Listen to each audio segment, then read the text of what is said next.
What's the closest thing to magic that actually exists? Your mom finding something at first try at the same spot that you looked for it 5 times already. I lost the belt for a robe like 15 years ago, maybe longer. I was at my mom's place today, my childhood home, and grabbed the robe because I want to use it for a Thor Lebowski costume for Halloween. Mom said, "Did you grab the belt?" I said, "No, I lost it years ago." She said, "It's hanging on the hook in the closet, right where the robe was."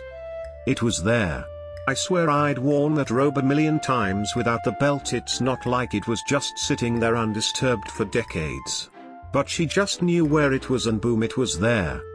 This is the same woman who once handed me a perfectly folded and square-fitted sheet though, so I'm pretty sure mom's just a witch.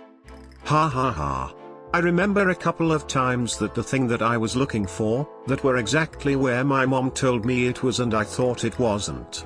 Relocating it in another place just to not give my mom the satisfaction. Pretty sure in one of those occasions when you throw a tantrum because you think someone else took your crap, and telling her that I found it but it wasn't where she thought. I guess she played fool and just went with it. Oh, I thought it was there, lil shit. Carl Sagan describes books as evidence of magic. Someone dead for thousands of years can speak to you through writing. Also DMT. I was just reading about the early 15th century rediscovery of Lucretius's On the Nature of Things, a 1st century BC philosophical poem that was pretty much saying atoms exist, gods don't affect humans, you disappear when you die, there are natural explanations for natural phenomena and so on, stuff that had been established in Greco-Roman times for a while but were all but lost in the Middle Ages and which we now take for granted in modern times. Apparently, the rediscovery of that poem might have helped trigger the Renaissance and a renewed interest in natural philosophy, or what would become known as science. It was basically the closest thing to discovering lost ancient wisdom we've ever seen, like something out of an adventure movie. Barring the discovery of an ancient spacefaring super-civilization, we'll never see anything of that caliber again, simply because science has discovered too many things that were quite literally impossible for the ancients to know. That I can imagine the words of man from over 2,000 years ago fitting almost perfectly into modern times, even down to his belief that the earth was flat and around earth was ludicrous, is insane. And to think there are even older works that are even relatable. Like a complaint from ancient Babylon written around 1750 BC that sounds like something you'd read today, give or take the currency, to the point EA Nasir has become a meme. Also, machine elves. Quantum mechanics. Seriously, at some point you can just declare it as magic and nothing would change. Can I get an example? A dumbed down one. Quantum tunneling. Imagine you are standing in a racquetball court. Racquetball is a sport with a special court perfect for this example. They look like this. You grab a ball and throw it really hard at the wall. Naturally, the ball will start bouncing between the two walls.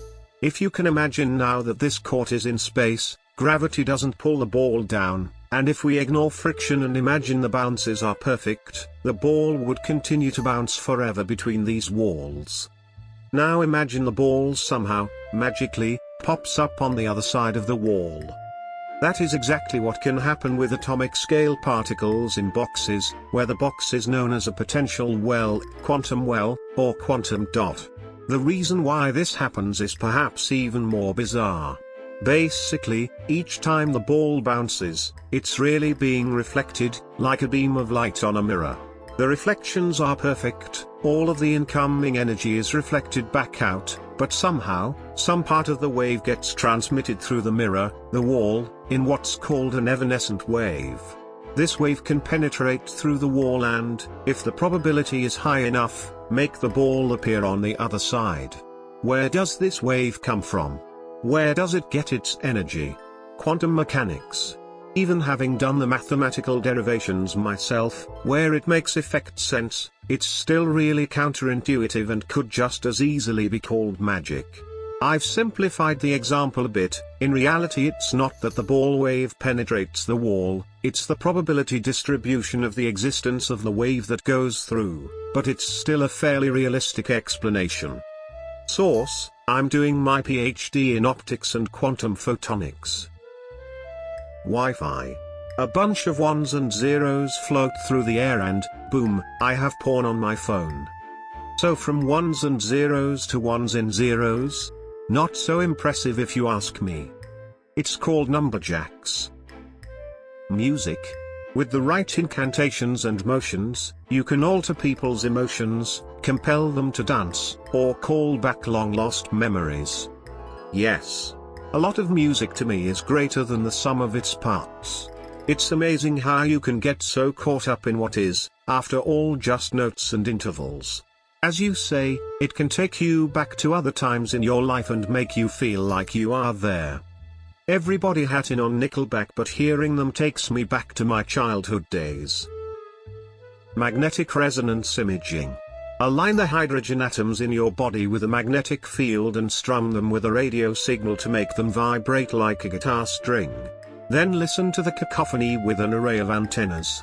Unpack the noise into an opera where each note represents an individual atom and plot them in a matrix. Slice the matrix for a view inside your body. All this was figured out when microprocessors were barely more powerful than a modern pocket calculator. Thank you for describing this like you did, so beautiful, and I kinda understand how an MRI works now. I've never heard MRIs described so beautifully. Well done.